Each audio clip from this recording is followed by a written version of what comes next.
Going back to their pass at the end of the game yesterday, what was the idea? I mean, the middle of the field was wide open, so I'm sure probably wasn't what you're looking for. Yeah, I mean, obviously, can't be in that call in that situation.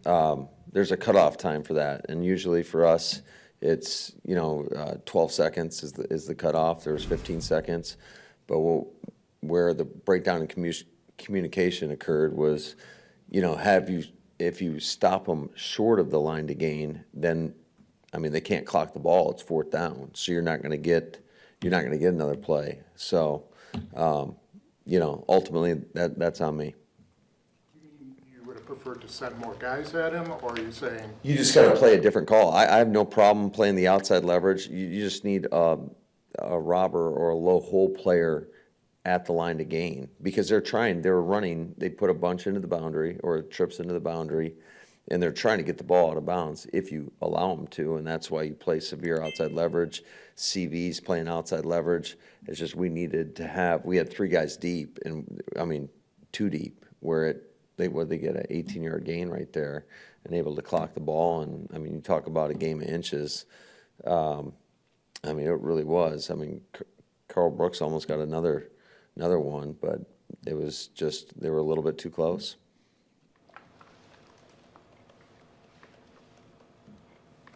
What was the process today of just flushing that and moving forward? It was exactly that. It's like, anytime that you have mistakes, you got to own up to them. You got to face the music, and all you can do is move on and be, look at yourself critically and make the necessary corrections and make sure it doesn't happen again. And unfortunately, I think that was a little out of character for us, and but it was unfortunate because it cost you a game. You have an update on Christian? Yeah, it's not good. So he'll be out for the season or the rest of the year. Is it for a guy that's been battling so much stuff? Yeah, it's a big time loss. Just his presence on the field alone. He's so versatile in his ability to play multiple positions. You can put him at the X, the F, the Z. You can move him all over the place. Obviously, he's got an element in terms of his size and speed that's tough to replicate. There's not many built like him around the league, and I hurt for him. I obviously hurt for our team, but I just more for him, just because I know how much he's put into this thing, and just like all our guys, and you never want to see that, and it's an unfortunate part of our game.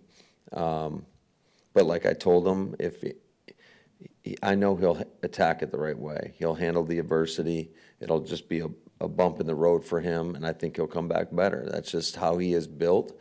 That's how he's wired. And so I do think that there will be good. It's just going to be down the road. do you think either Jordan or Malik Willis will be limited at all in practice this week? That is a good question that I couldn't tell you right now because I talked to both of those guys. They seem to be doing all right, but as far as their limits, I think they're going to be okay, but we'll find out over the next 2 days.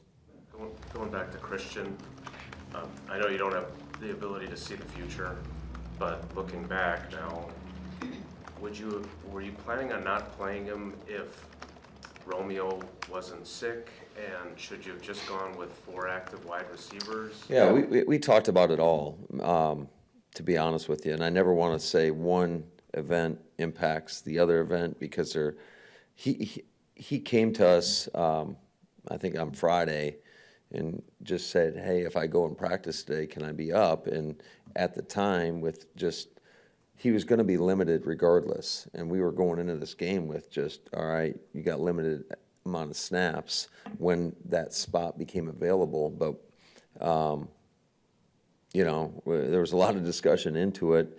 Unfortunately, it wasn't even his knee that was bothering him, so it's just an unfortunate circumstance that transpired, and I never want to say it's blame one event on the other, but there was a lot of discussion, I'll leave it at that, in terms of just, we were very aware of just having him on a limited basis, and we didn't even get to that, really.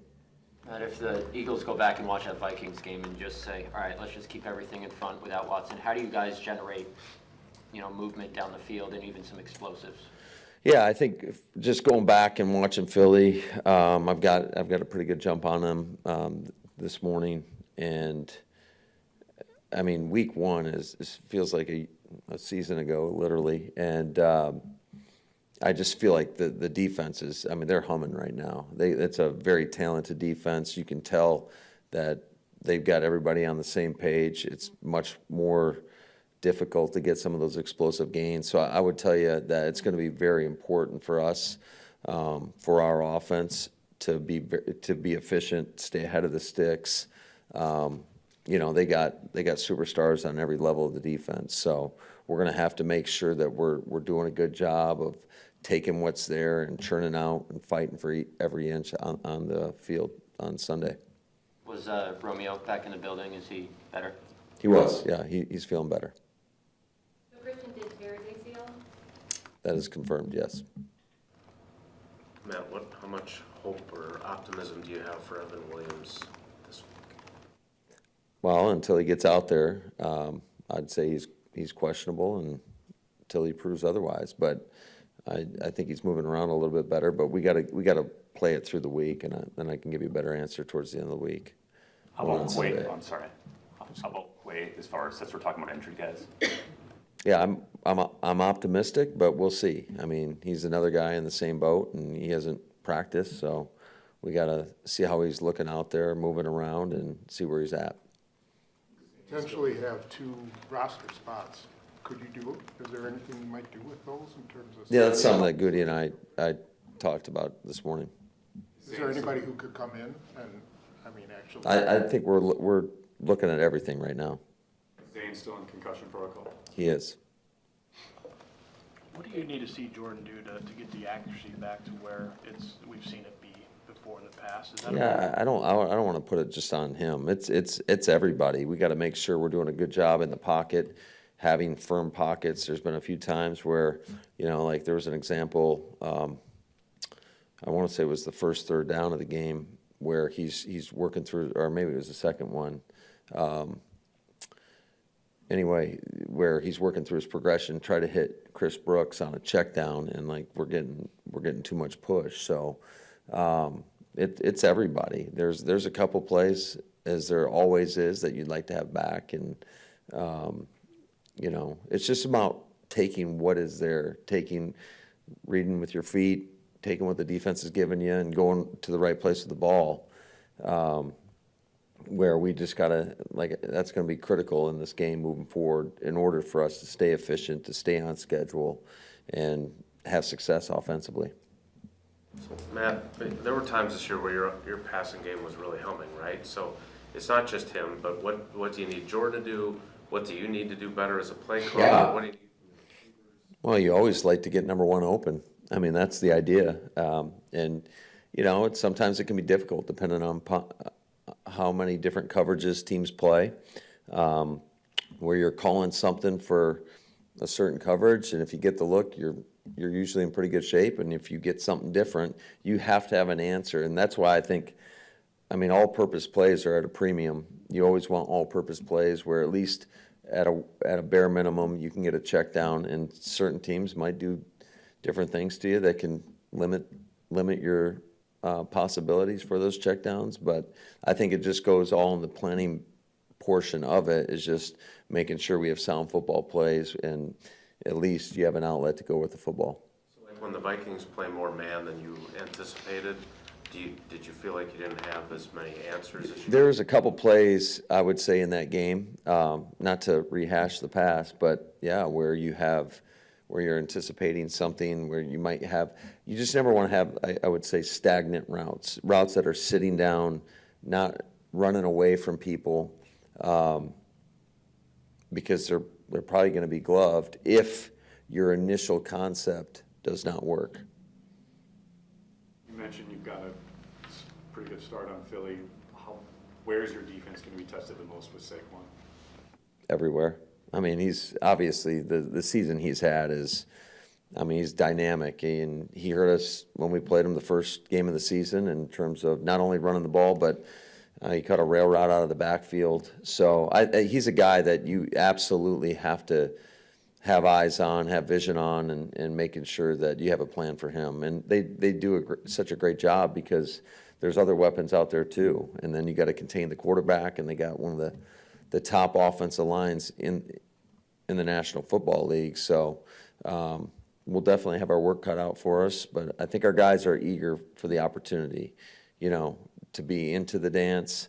And that's kind of what I told them. And we got to maximize the moment, and we got to make sure that our prep's on point, that our process is on point, so we can go out there and give our best effort. Have you gotten sort of a mixed bag of how teams have tried to stop Josh Jacobs? So when they attack you as an offense, do you see some teams just go all 8-man fronts, or have you been? It seems like you've been seeing a lot of too high coverage lately. What do you see? Chicago played a bunch of single high. So, I know Josh played a limited amount, which kind of was the plan going in. But, yeah, I think every defense is a little bit different. And some people are going to rely more on their front seven, and other teams are going to bring a safety down in the box and try to use their secondary to help support the run. I think it's just whatever they feel their strengths are, and however they can stop the run, that's what they're going to do. You mentioned in the passing game wanting to get number one open on every play. We've seen a lot of guys take their turn in that role, the go-to role. Do you need to see a guy consistently step up, especially this time of year, and be that go-to guy when you got to have it? No, I think what it is us putting the specific people in the right spots based on whatever we're trying to get done. And I got a lot of confidence in everybody in that receiver room, and I do think that makes it a little bit more unpredictable in terms of where we're going to go with the football when they're targeted all over the place. But certainly there are certain times when if somebody's going to go man you up, then you know who you're going to go to. Is that more challenging from a play calling perspective when it is kind of by committee and you have a lot of different guys? I wouldn't say that. I think it's all dependent upon, how teams are going to attack us, and then just us having not only the proper plan, but the proper adjustments in place, that if they throw you a curveball, because, this is the National Football League, and everybody's they get paid a lot of money too. They spend a lot of time, and I know Vic, I've got a lot of respect for Vic. I think he's you could argue he's the best in the league. So they're going to have a specific plan for us, and we better have the adjustments and timely adjustments if they give us something that we're maybe not expecting per se. Is momentum game to game, is that real or just media nonsense? Yeah, I think that's more for you guys. Obviously you would have liked to win every game especially going into the playoffs, but I think, the game is pretty fresh right now. So today is the flush day, and it's like moving on. So as soon as our guys get done with their meetings, it's on to Philly. And that's just life in this league, because if you're living in the past, it's probably not going to have a very good future. So you got to learn from whether it's positive or negative.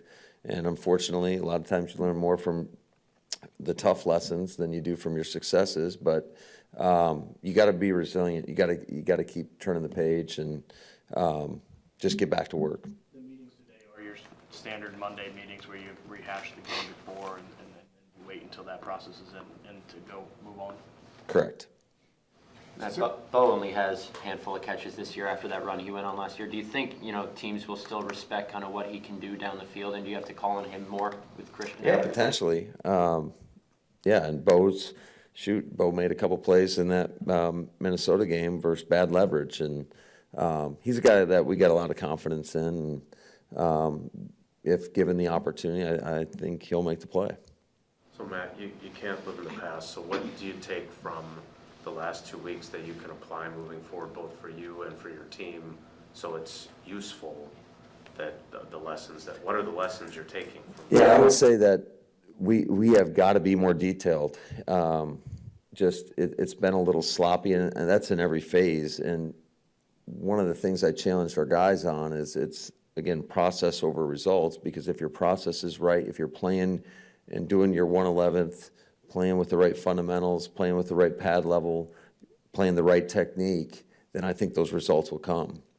And you can't just look at the result of a play, because there was a couple plays, you know, really in every phase where we got good results. You know, we were stuffing them for a yard or two, but we're getting cut out of a gap on the backside. And like, you can't do that, because especially with the team we're going against, that has an offensive line like they have, that has a running back like they have, because they will gash us. And conversely, we made some plays down the field where Huck goes up and makes a great catch on a stick nod versus man coverage, and maybe the ball should have gone to, I think, Malik running across the middle. You know, it was wide open. So you just can't get consumed by the result. It's got to be the process, and we got to make sure that we do a great job of coaching the detail, and then it's got to get, everything has to happen on the practice field. That's where you improve, and that's what gives you the confidence to go out there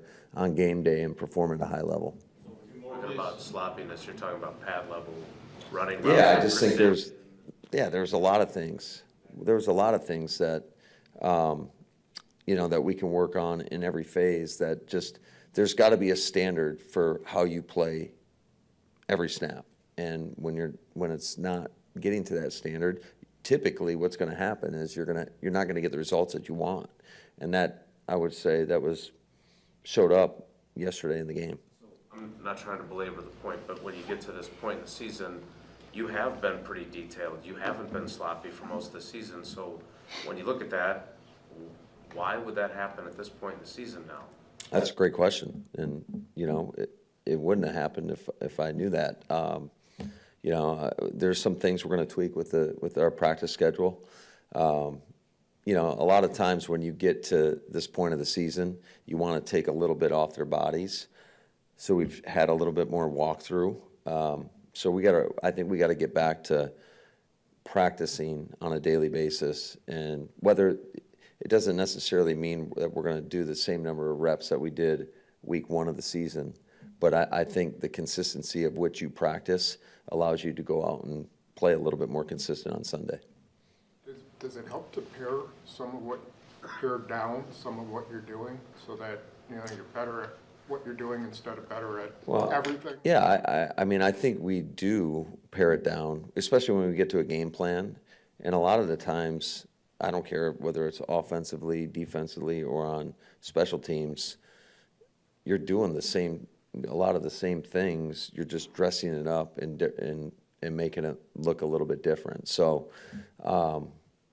that is something that we're always conscious of, and we're not just going to take something out of left field that we haven't worked on all season and just shove it in the game plan because we think it might have a chance. I mean, there's always going to be game plan designer type ideas, but I think you got to limit those, how much you really do.